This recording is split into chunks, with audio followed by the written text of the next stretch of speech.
enough coal for the winter? I have strong position then during 1 month time, if we don't have fighting and if we can work in under current conditions as we experienced for the last 4 days, we can do it in 1 month time. And that will be enough for the whole winter?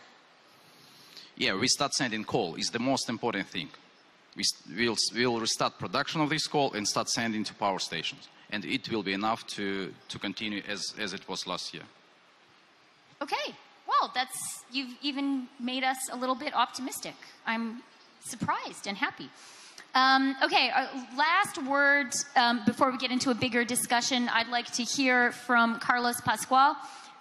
He is familiar to many of us because of his long experience in Ukraine and in the U.S. State Department. He's now a senior fellow at Columbia focused on energy matters. So I would really like to hear from you any response you have to the comments we've heard. Are the reverse flows going to work? Is the restocking of Ukrainian power plants with coal going to work? And then crucially, do you anticipate energy, as has been the case even in times of less conflict between Ukraine and Russia, is it going to be used as a policy tool?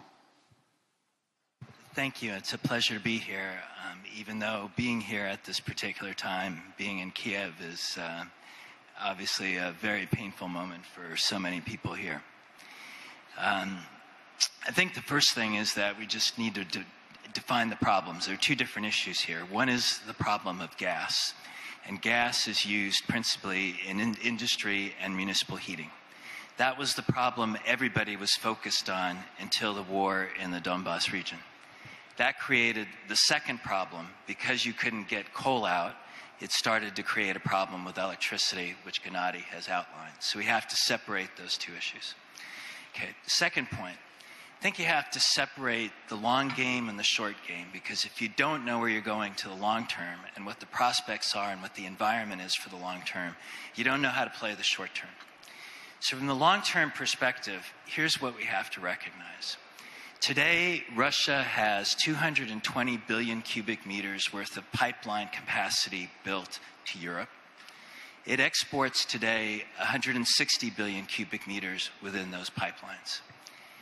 Russia has a total of 14 billion cubic meters of export capacity to Asia in LNG. The agreement it just signed with China is for 38 billion cubic meters, and it won't come into effect fully for another 10 years.